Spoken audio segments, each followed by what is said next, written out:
Hello, I'm Adam, and today I will show you my approach for a Zigbee basement alarm. The alarm is based on Bosch smart home devices, and let's go through each of them. The first one is Bosch Twinguard.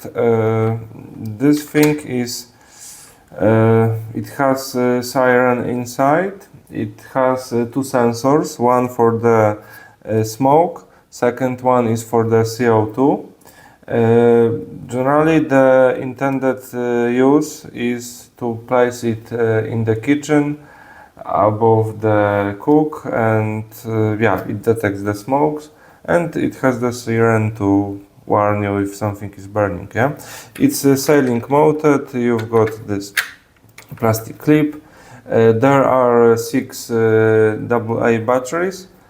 It should last for pretty long because it's Zigbee device, so that's no problem.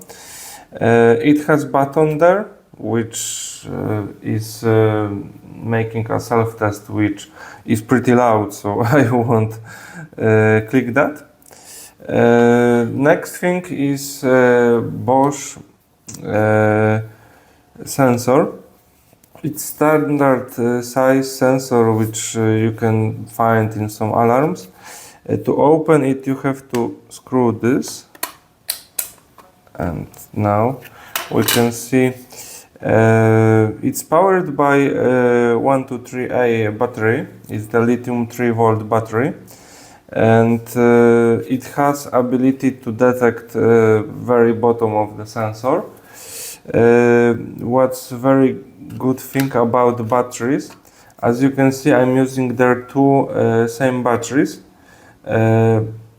because someone thought if they've got a space, they could put a second battery slot.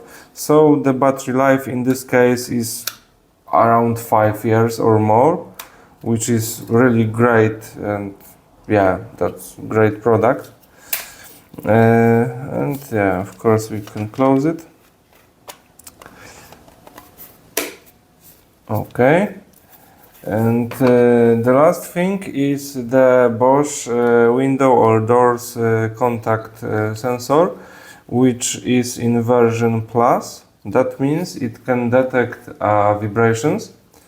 There are magnets, and inside there is a button, and inside there is just a same battery, and in this case it can last about 5 years on single battery because it's just a sensor magnet and nothing there more. So that's how it looks, and let's quickly measure everything. So the Bosch Twinguard has almost 14 centimeters by almost 40 centimeters.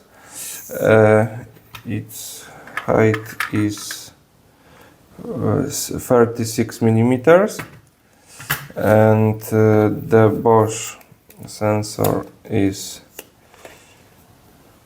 almost 11 centimeters tall by 6 centimeters and 42 millimeters.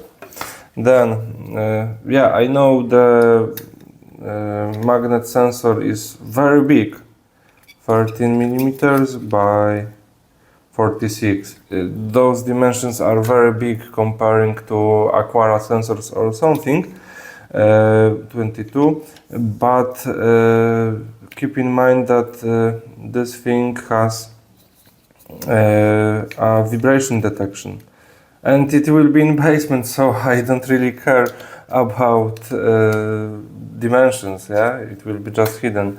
Okay, so we've got dimensions, we've got quick overview of hardware, and now what's my plan for that? This is door opening sensor and vibration, so I'm about to mount it on the doors, so if someone will be cutting the lock or something, it will make vibrations. So in first place, this thing will detect that something is not okay. Next, if someone goes inside a basement, this thing will detect him. And after its detection, of course, it's you can automate it as you want. But after it detects a person, this thing will ring. Okay, and my idea is to just to add a button anywhere, single Phillips Hue button or just anything, anywhere. And before I go to basement, I will just press a button, and that means the detection will be, let's say, a friendly one, so no alarm will be triggered. Yeah. Even I could use this button, but I will think later what I will do. And yeah, having Zigbee bulbs in basement, you could just set the light on when it got detected the motion. So yeah, even smart home goes to basement. Okay, now let's go to the Zigbee2MQTT and we will see what are those devices exposing settings and what we could do. So I'm in the Bosch Twinguard Zigbee, and let's see what does it exposes, and it exposes a lot. So generally, quickly going through, true or false if it detected a smoke, temperature, humidity, VOC, I have no idea, something with the air quality, CO2, ppm, oh, great, really? Air quality, illuminance, yeah, remaining battery. I can set this is trigger for alarm, so if I press something the alarm will start, so I won't press it. The current state, self-test, no sensitivity. The Bosch manual or the application where I was setting it just to upgrade the firmware was saying that I have to set it to low if I'm in big moisture room like kitchen. So the low, I think, is the good starting point. Pre-alarm, heartbeat, and link quality. Yeah, generally nothing special.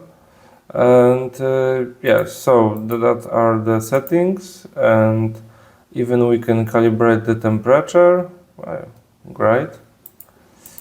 And yeah, so we've got everything what we need. From automated side, we will just use to trigger a stop, or yeah, there are two types of alarm, and that's it for the Twinguard.